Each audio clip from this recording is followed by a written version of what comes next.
The loud report of the plasma rifle echoed through the throne room. Emperor Zantu's 4 eyes went wide in shock as the plasma bolt tore through his ceremonial robes. He clutched weakly at the smoking hole in his chest before collapsing to the floor.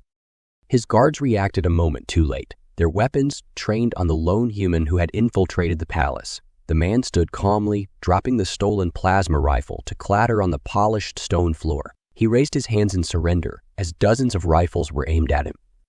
People of the Zanturi Empire, the human said loudly, his words translated by the device implanted in his neck. Your emperor is dead by my hand. Chaos erupted in the throne room. Soldiers rushed to their fallen emperor while others grabbed the human roughly. As they dragged him away, he continued speaking, his voice broadcasted throughout the palace and beyond. The human races have watched as your empire has expanded. We can no longer tolerate your conquest of innocent worlds. Your oppression ends today. On the Imperial homeworld and its many colonies, the news spread like wildfire. Emperor Zantu, ruler of the great Zanturi Empire for over 50 solar cycles, had been assassinated. And not just by anyone, by a human from the small, insignificant planet called Earth. Many Xantoris called for the execution of the assassin and the utter annihilation of the humans in retaliation. But the death of Emperor Zantu had left a power vacuum that his many rivals were eager to exploit. Within solar days, the empire had fractured as regional governors and military warlords vied for control. Civil war engulfed the once proud Zanturi Empire. Former imperial colonies broke away while worlds only recently annexed into the empire rebelled. The Zanturi military, formerly feared for its discipline and skill, fractured into factions fighting for various would-be emperors. The opportunistic humans wasted little time capitalizing on the chaos. The newly formed United Earth Alliance dispatched peacekeeping forces to former Zanturi colonies under the auspices of protecting planets caught in the crossfire. Many worlds, after suffering under Zanturi rule for so long, welcomed the humans as liberators. Within an Earth year, the entire Orion Spur was reshaped. Where the Zanturi Empire had ruled through fear of its mighty warships, humans had secured alliances through aid and resource sharing. Casus belli or not, many neutral alien races, bordering former Zanturi space, preemptively signed mutual defense pacts with United Earth in return for access to human FTL drives. Back on Earth, the assassin who had thrown an alien empire into the flames of civil war faced his trial. The man known only as Cain pled guilty before a United Earth tribunal to homicide. However, since his victim was the genocidal emperor of a now collapsed empire, Cain escaped the death penalty. Instead, he was deported off Earth, not long after Cain found himself in a dingy space station bar at the edge of former Imperial space. The few Xantoris who still frequented the bar gave him a wide berth, their eyes angry but fearful.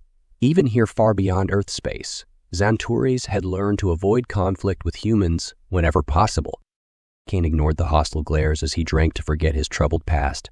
With the fall of the Zanturi Empire, he had achieved more than any of those warmongering politicians who had sent him to assassinate the emperor. He had brought peace to this region of the galaxy, albeit an uneasy peace, kept in check by the ever-present United Earth Alliance. Still, Cain cursed himself for being so foolish as to think he could return home a hero after murdering another sentient being in cold blood. Regardless how vile that creature or its deeds were, there was no solace or satisfaction to be gained in remembering that day. The day he had shoved his combat knife up under that slimy alien's chin into its tiny brain, then shot Emperor Zantu dead with his own plasma rifle, the assassination that some had praised as brave and others damned as heretical. In the end, it mattered not what politicians and talking heads on the newsfeed said. Cain felt only shame. And regret, oh the regret. Cain tensed as another Zanturi staggered up to the bar beside him. If the alien wanted revenge for the collapse of his empire, it would be woefully disappointed. The fight had gone out of this old soldier long ago. But instead of violence, the Zanturi simply slid a credit cube across the bar to Cain and rasped, "Drinks on me, human."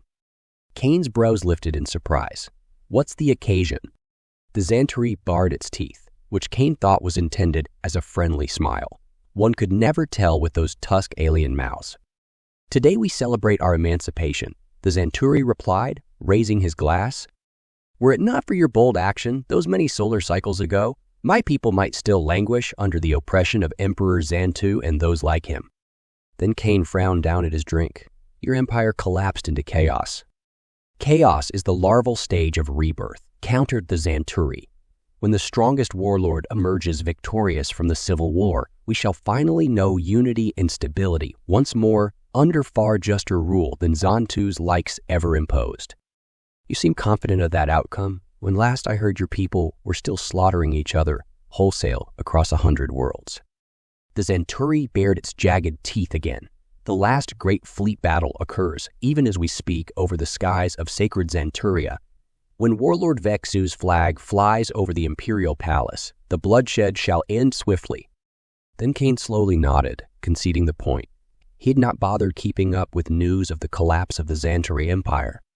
After the first few violent solar cycles, humans had mostly lost interest in the affairs of a self-destructing alien empire. "Well, I wish your people peace, Xanturi," Cain said at last, hoisting his glass, "whoever emerges from the ashes of civil war to lead you."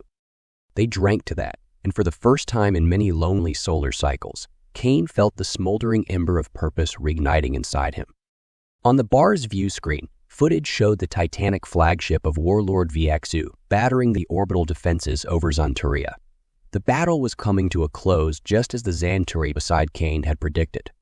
Perhaps the Xanturi was right. With the obliteration of the old imperial political structure, a new and better society could be rebuilt under strong leaders who had seized power through cunning and strategy rather than inherited title. There was precedent of this in human history as well, Cain admitted silently.